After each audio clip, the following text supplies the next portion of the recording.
Hey, welcome to Be That, Create That, the podcast where we teach women in leadership to step confidently into their next level in career and life, using some intentional action steps so that they can be who they admire and create what they desire.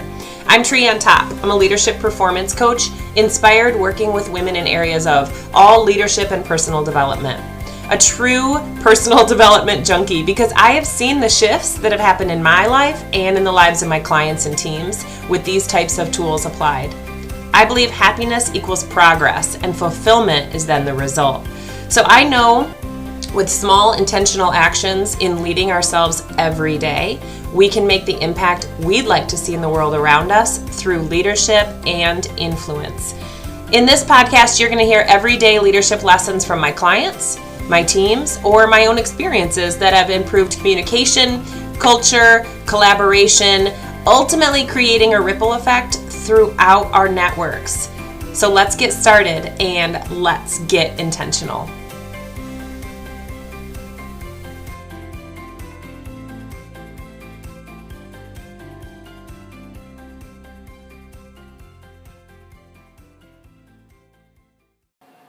Hey guys, Trian here for episode 3 of the Be That, Create That podcast. So excited to have you here and appreciate your time, as I know that time is our most valuable asset. And I am super grateful that you've decided to spend it with me. I always want to be, aware of your time and make sure that we are constantly learning and then constantly teaching so that we can all be intentional with the time that we have. So today specifically, I wanted to talk about the 7 steps to simplify our decision making. And you might say to me, Trian, what the hell? Like, why are we taking 7 steps to simplify our decision making? Well, part of the reason is because, again, time being our most valuable asset, we make thousands of decisions a day. And if you haven't heard before, this will maybe be the first time that you've heard of it, is something called decision fatigue. Your brain can only do this or that, this or that, this or that constantly for a certain amount of time all day. And think about the number of decisions that you make every single day. This is why people like Mark Zuckerberg, Tony Robbins, Dean Graziosi, even Jenna Kutcher talks about this, where you kind of see them in their advertising, they're wearing the same thing all the time, black t-shirt and jeans, black button down and jeans, whatever. Because not only has that kind of turned into a brand color for them so that they are more recognizable, but also it's one less decision that they have to make. They don't have to think about, what am I going to wear today to feel like my best self? It's like, I'm going to throw on a black t-shirt and a pair of jeans. So they're not out to impress anybody, right? They have information that they want to share and they have things that they're going after. So that's one less decision that they have to spend their brain power on. So we think about decisions like products that we use, the services that we use, team members that we're sharing our time with. Maybe your decision is coming down to, do I want to join a challenge or do I want to join a new program for my personal growth? If you're a coach or you're a business leader, what should I be teaching? What do I want my content or my product to look like or do? Do I need a new computer? Do I need to look at a new car? Should I hire an assistant? Should I collab with another entrepreneur, etc.? Like, we all have our own different decisions that we have to make on different days. And as you start to practice this 7-step decision-making process, it'll begin to just be, second nature, where you'll be able to go, okay, I have a decision to make. Let's break it down on a piece of notebook. I'm a pen to paper girl, so I said nooker, which is hilarious. New word invention. So 7 steps of our decision-making process. The first thing, that we want to do is identify our decision. The second thing, gather some relevant info. Number 3, identify alternatives. 4, we're going to weigh in some evidence. 5, we're choosing from our alternatives. 6, we're taking action. And number 7, which is maybe the most important, is really reviewing that decision once we've taken the time to do it. So Robert Frost wrote once, and I know you guys all know this if you've been in a personal development space at all, or you took high school literature. 2 roads diverged in a wood, and I took the one less traveled by. And that has made all the difference.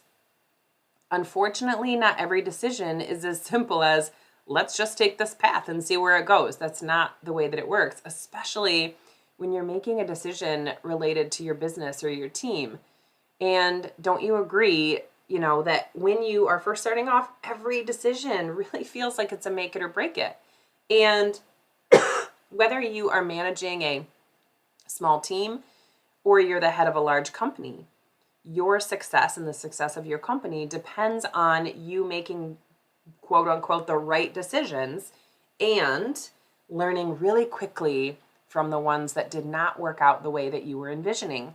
So this decision-making process is simple, and it helps you make more emotional decision, less emotional decision making and more of like an educated decision making, right? So this decision making process is like a step by step, having us really solve problems by looking at the evidence, looking at some alternatives, and then choosing a path from there. It seems really easy, right? Because it is. And it's going to become second nature the more that you practice. So the process also gives us an opportunity at the end to really review whether or not our decision was the best one for where we were at. And, there's a lot of variations of decision-making framework floating around internet, textbooks, leadership presentations. Of course, everybody is going to share with you what they think is the best idea. But for me, this one has worked really well. And specifically at the very end, when I'm reviewing that decision, what I'm really doing is giving myself some grace. First of all, big old pat on the back for making the decision, seeing it through, being a problem solver, being solution-minded. But secondly, also pat on the back for, having the growth mindset to go, okay, now I made that decision. Was it the best? And could I have done something different that might have given me a different outcome? So the first thing that you're going to do is you're going to identify, I have a decision to make. First thing I'm going to do, so I have a little cold today, but first thing that you're going to do is you're going to identify the problem that you need to solve or the question you need to answer. Clearly define your decision. What is it that you are trying to choose? And the problem is if you misidentify what the problem is to solve, or maybe the problem you've chosen is like too broad, you're going to knock it off the path and you won't be able to get on track to get a very specific goal from your decision. So we want to make sure that we're making that decision and putting some sort of measure or timeliness on it. Number 2 is you want to make sure that you're gathering some relevant information. Once you've figured out the decision that you're trying to make, it's time to gather the information that is relevant. So you're going to do some sort of internal assessment, seeing where your group or your team has succeeded and failed in different areas that are related to your decision. And then start to include information from either other people, past cases, or maybe, an evaluation that you've done from it in the past. So here what we would think about is, okay, maybe I need to know for our restaurant how I need to change up the menu a little bit. Well, the first thing I'm going to do is I'm going to say my decision to make is I've got to change my menu, right? I've got to change my menu and it's got to be clear to the season that I'm around. Here's my relevant information. These are the things that people really love to have on our food bar. These are maybe things that have not gone well in the past. These are some things that people regularly ask for. So you want to keep in mind that you can become really bogged down with too much information. It's going to make things complicated. So don't get into analysis paralysis. That's going to stop people before they are starting to feel really overwhelmed. The next thing that we're going to do, number 3, is to identify some alternatives. So now we have figured out what our decision needs to be. We've gathered some information and we're going to say, okay, we're going to identify the different things or the different paths that we could go. So with some of this relevant information you've now figured out, you're going to identify as many possible solutions to your problem as you can.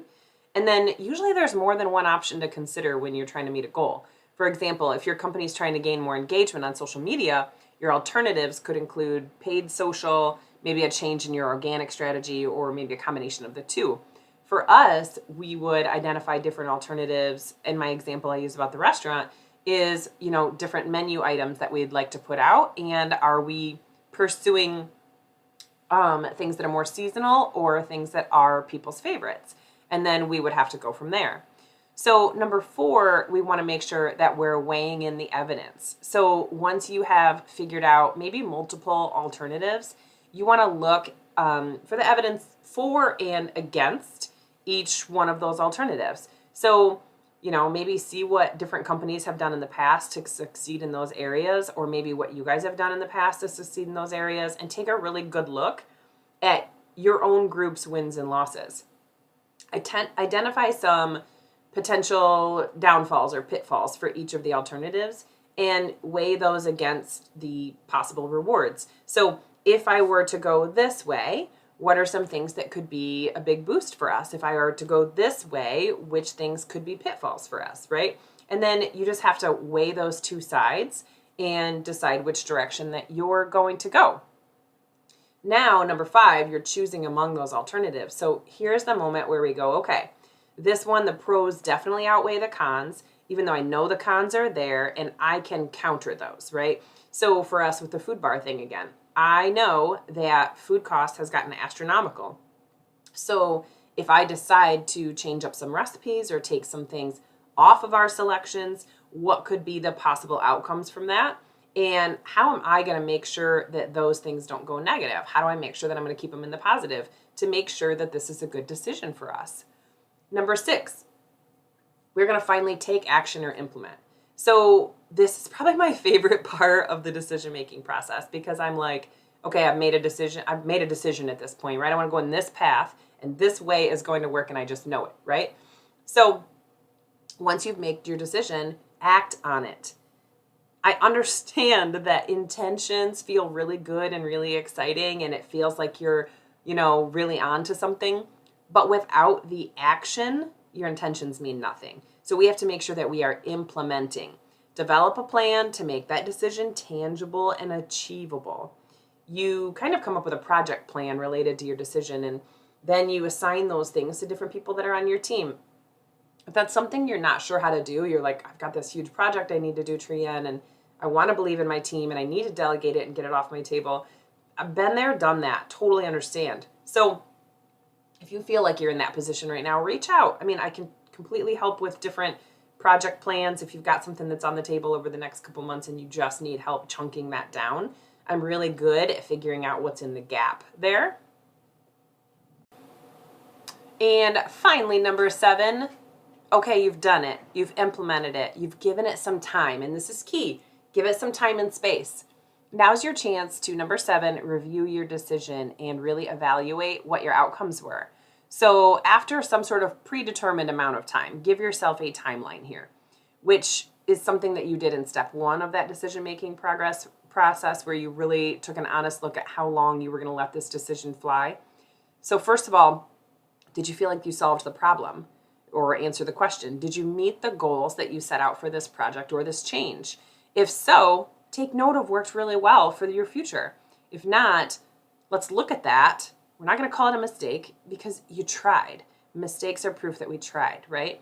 And as you begin the decision-making process again, now maybe you're going to go back to that section where we identified alternatives and you're going to go, okay, I chose this one because the pros outweighed the cons, but some of those cons maybe showed up differently than I thought that they were going to.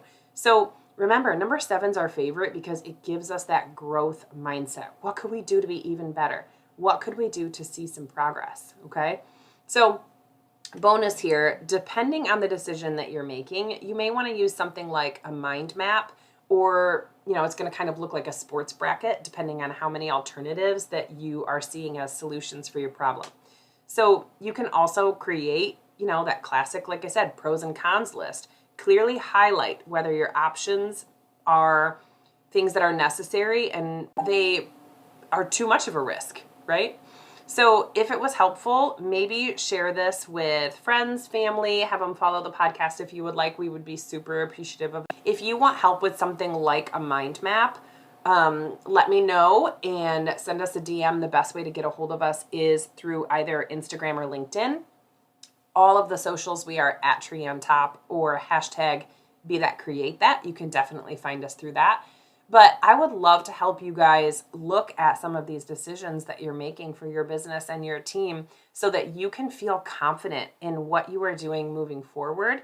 And then as you are confident in those decisions, you're confident in the actions that you're taking. And you also become confident in, unfortunately it happens, but making mistakes. Again, mistakes are proof that we're trying. So let's get intentional with that growth mindset. Let's get intentional with the things we're trying to change or make better in our business. And let's get past that feeling of overwhelm. Let's get past that stressed feeling. Let's get past that fear of making a mistake and start to make some real moves in our business and our teams. Until next time, thanks so much for joining the Be That Create That podcast. And hopefully we will talk to you again soon. Get out there and be intentional.